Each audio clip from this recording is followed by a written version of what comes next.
L'union fait la force, partie 2. Il était une fois, dans un lointain village niché entre deux grandes montagnes, un peuple travailleur et pacifique appelé les Kamba. Ce village vivait de la terre et des rivières, mais ses habitants avaient une particularité. Chacun ne vivait que pour soi, uniquement pour sa propre famille. On ne s'entraidait jamais, même en cas de besoin.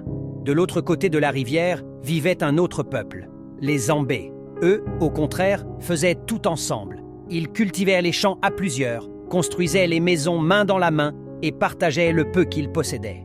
Un jour, une grande sécheresse frappa la région. Les sources des Kamba se tarirent, les cultures moururent et la faim s'installa.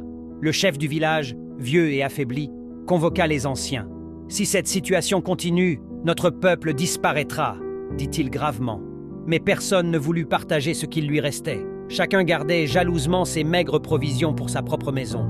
Pendant ce temps, les Zambés, eux aussi frappés par la sécheresse, avaient uni leurs forces. Ils creusèrent un puits profond, bâtirent un barrage pour stocker l'eau et organisèrent la distribution équitable de leurs récoltes. Ensemble, ils tinrent bon. Un jeune garçon du village Kamba, nommé Agno, n'en pouvait plus de voir les enfants pleurer de faim et les anciens tomber d'épuisement. Un soir, il traversa la rivière à la nage pour aller demander de l'aide aux Zambés. Le chef Zambé l'accueillit avec bienveillance. « Pourquoi viens-tu seul ?» demanda-t-il. « Chez nous, chacun ne pense qu'à lui », répondit Agno, les yeux embués. « Moi, je crois qu'on peut survivre si on s'aide. » Touchés par sa bravoure, les Zambés lui donnèrent des semences, de l'eau et même quelques vivres. Mais avant de le laisser partir, le chef lui dit « L'aide que nous t'offrons n'aura de sens que si tu parviens à changer le cœur de ton peuple. Apprends-leur l'entraide, sinon rien ne changera. » Agno revint au village avec les provisions. Les habitants, surpris, l'acclamèrent. Mais lorsqu'il leur expliqua que le vrai secret, c'était l'union, certains se moquèrent, d'autres l'ignorèrent. Alors, il décida d'agir.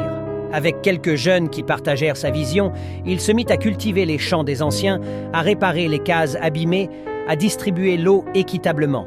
Petit à petit, les cœurs changèrent. On vit des voisins s'aider, des familles s'unir.